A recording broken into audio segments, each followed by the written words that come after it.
What is up, guys, and welcome back to the channel. Okay, my name is Ezekiel. This is Not Farms. We are into rabbit farming. So if you are a rabbit farmer, if you are thinking of going into rabbit farming, consider subscribing to the channel because we share exclusive content containing rabbit farming and more. Okay, so it means you'll be learning from us and we equally learn from you through the comment section. Okay, speaking of the comment section, one of the subscribers, which is obviously one of you guys, reached out to us saying that he has some does that he has been breeding for some time now, and the does haven't really kindled. Okay, so what could be the possible reasons behind that? Okay, and I've seen that this is a very important question because most of the farmers, including me, okay, most of the farmers out there have experienced this. If you realize very well, from the beginning of the year, most of us experience this problem. Okay, and he's a new farmer that has experienced this, and he doesn't really know what's the possible causes of such. Okay, so I took it as a full video that we are going to be doing, talking solely on the reasons why your doe might not conceive. Okay, or the reasons behind your doe not giving birth, right? So that's what we are going to be talking about in this video. So first would be from your feeding, the feed you are giving to your animals. Okay, and it could be that you are overfeeding your animals, right? It's a factor. When you overfeed your animals, obviously they are going to accumulate fats, right? And rabbits, when they accumulate fats, especially the does, they can't kindle. Okay, even if they successfully come on heat and you breed them, it's difficult for them to really to conceive and kindle bunnies for you on the farm. Okay, so that could be a factor. Okay, and it could be that your feed is less nutritious. Okay, if your feed is less nutritious, obviously the doe wouldn't be getting the nutrients that it requires to enable it to be able to even come on heat. Okay, it means that the body of the doe will not be very fit to conceive. Okay, so it means that the doe won't even permit the buck to even mate it. Okay, come to talk of it even conceiving. And now the third factor under feeding could be that if your feed is highly nutritious. Okay, if your feed is very highly nutritious, it means that your doe will be accumulating fat very fast. Okay, remember the feed is supposed to be a balanced feed. Okay, it's supposed to be a balanced feed, not that you put in a lot of proteins into the feed of the rabbits. Okay, when you put in a lot of proteins, the protein will be converted into fats and stored in the body of the rabbits. Okay, so it means that when these fats are being stored in the body, it will be very difficult for the doe to conceive. Okay, so you realize that you tell yourself, I'm giving my rabbits the best of feed, but it's not really conceiving. It means that the feed you've been giving to the rabbit is very nutritious and it's accumulating fat gradually, and when it was time for you to breed the rabbit, the fat reserves were actually hindering it from conceiving. Okay, and I can say that's the reason behind me always having problems with feeding rabbits with poultry feed, because the feed has been formulated to suit birds, right? It has been formulated to suit birds.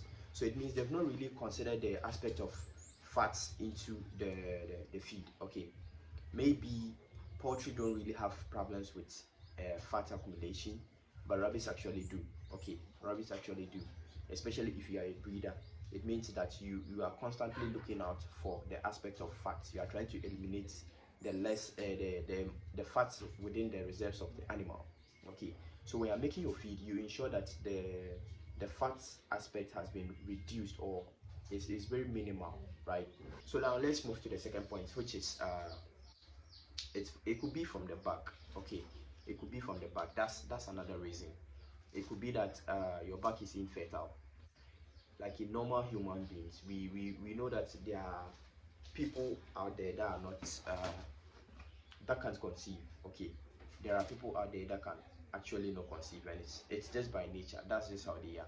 So it means that what you do with this particular bag is that you take like 3 does from your breeding does, then you breed the same bag to the same 3 does. Okay, then you wait, then you check, then you repeat it for 3 times to see if it's not really working, then it means that the problem could come from the back. Okay, it means that the back is infertile, and hence such back should be added to your butchering list, those that are going to be sold off as meat. So it means that that back is going to be added to those that are going to be sold out for meat. Okay, so it means that it could not be from the doe to say, but from the back. So be sure to check your back, test it with several does to see if it's really fertile, right? And another thing could be that what I usually find on my farm is that there are some certain does that don't permit certain backs to mate them, and it's advisable to change the back. Okay, if you mate a doe with a certain back and the doe is not really, it's on heat but it's not permitting the back to mate it, then try changing the back for a different back to see whether it will pick or not. Now, as a rabbit farmer, it's very advisable to always have spare backs in your farm. Okay, you could be using 1 or 2 backs, but be sure to keep some backs in the reserve so that when such incident happen, you quickly switch to those backs that you've had in the reserves. Okay, and now let's go to the third point. Now the third point could be that monthly, like for me, monthly, mostly at the end of the month, I deworm my does. Okay, and deworming your does could be another factor. Okay, you realize that when you don't deworm your animals for some time, even when they feed, they don't get the optimum out of the feed, because there are a lot of worms in their intestines that take up the feed. Okay, so they are not really feeding very well. You see that your animal feeds, you give it the feed and it eats all the feed, but yet the body stature is not still very encouraging. You realize that it's actually reducing in weight. So it could be another factor. Regularly deworm your animals. And now when it comes to the does, what you do is that you can deworm the doe before you mate it to the back. Okay, you deworm the doe before you mate it to the back, right?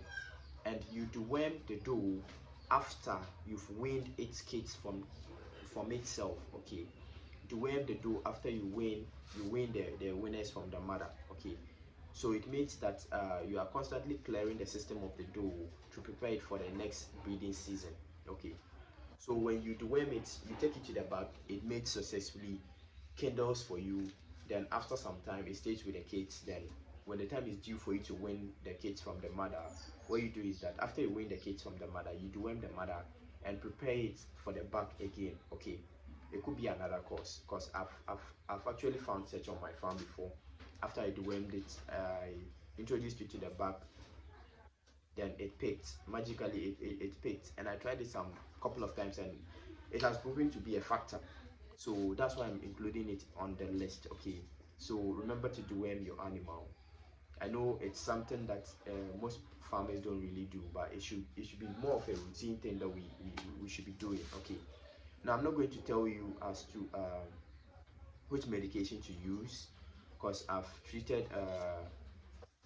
been talking of organic way of deworming your animals and inorganic way of deworming your animals. So you can I think this one is more of a preference to the farmer. Whichever he or she decides to go by, it's fine. So you as the farmer, it's prudent on you to decide as to which means, whether by the organic means or the inorganic means. Either ways, it's going to work out for us. Okay, so now let's move to the last point that I have on my list. Okay, and it could be like I said, it could be a genetic factor. Okay, now it's either the doe is infertile or the back is infertile. Okay, and when such incident happens, it's very difficult for the doe to conceive. That's if the doe is infertile. You realize that your back is fertile, it mates successfully, then you wait after some 15 days to palpate to see whether you can feel some noodles in the tummy, and there's nothing really there. Okay, you try her a couple of times with different backs, like I said, and it's still not giving you results. So it means that there's a possibility that this actual problem could be from the genetic line. Okay, and now the genetic line is going to translate to inbreeding, right? Okay, and as a result of inbreeding, your doe could inherit some bad genetic traits that have hindered it from conceiving, and it could be a factor, right? It could be a factor. And like I said earlier on, it could equally be from the male side, right? It could be from the male side.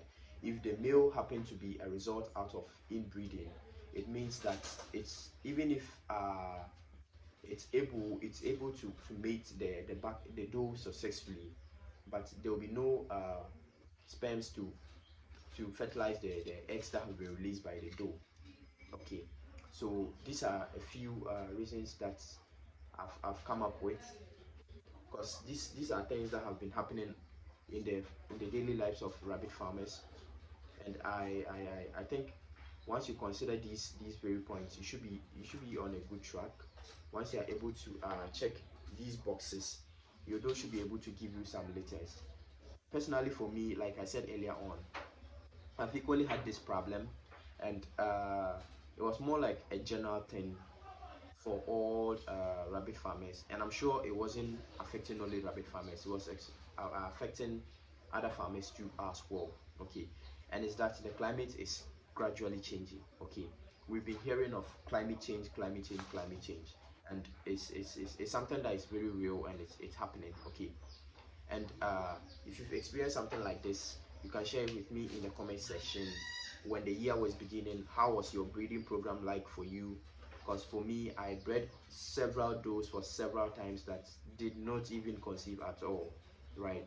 Everything went well, they came on heat, back mounted well, gave me 3-4 follow-ups, which was good for me. Recorded everything, waited for the DD, then there was nothing in the litter boxes. Okay, some actually deceived us by pulling fair, and we felt like that was, for us rabbit farmers, that's always one of the happiest moments, when you go into your rabbitry to find that your rabbit has pulled fair into the kindling box.